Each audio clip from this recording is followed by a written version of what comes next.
I think there's been so many wave of negative headlines that's come out of China that we've kind of surpassed it. I think anything that you're saying now, it can't be any worse than when we had the SEC crackdown on the Chinese-based ADRs that was forcing them to actually delist and go back to Hong Kong, and the lockdown in China, and then we can go on and on and on and on about all the speed bumps that the Chinese equities have kind of surpassed. These are all negatives, I think, but these are all becoming an excuse. We can go back and talk about valuation, and the three of us have spoken about JD many times, and we can go to the stock is trading at an all-time low, right? Let's talk about forced selling, right? Tencent owners were given almost $16 billion of stock back in December of 2011. Now they have 1.2 billion left, right? The overhang is gone in the stock. This is the largest e-commerce seller in China by statutory sales. By statutory sales, they make 160 billion of sales, 30 billion higher than Alibaba, right? Yet, Baba has an EV 5 times higher. I'm talking about like the valuation is not even adding up at this point. When things like this happen, I think if you look at a company, any company in the United States will, or Tanvir, right? When there's an insider skin into the game, right? The chairman owns about almost 14% of the stock in JD, and still people don't believe in it. So there's more than just valuation. There's more than just the story that we talk about in the headlines.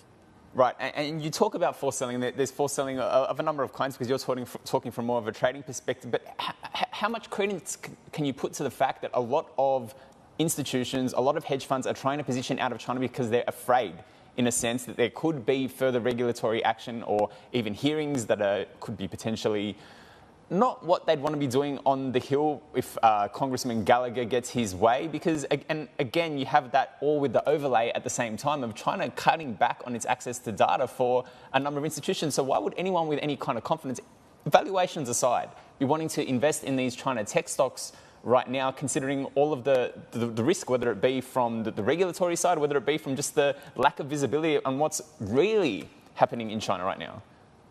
I think lack of visibility makes a lot of sense, Will, and I think maybe that's the perfect excuse for people to step aside.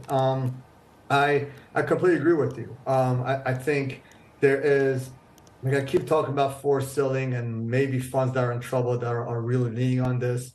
But the thing is, we are seeing more and more long-only deep value accounts that are looking at Babas and the JDs and the Tencents and the Meituans and the Baidus. But the way they are buying it, and I've been doing this for 30 years, it's been very cautiously. And when you see a long-only fund that are very entwined with the markets and know exactly what's going on, doing it so cautiously, that means there's a lot of confusion in the market because they don't even know where this is coming from. So we can put any excuse as we want to, and I kind of agree with you. There are a lot of uncertainties that people are stepping aside until these long-only guys that are completely degrossed out of the group don't come back into the market. There's not going to be an underlying bid to the stocks. I'm talking about like they just came out and they said JD just came out and said the upcoming spinoff of the industrial and logistic divisions will potentially have $2 billion of value for the JD shareholders. As stock went down.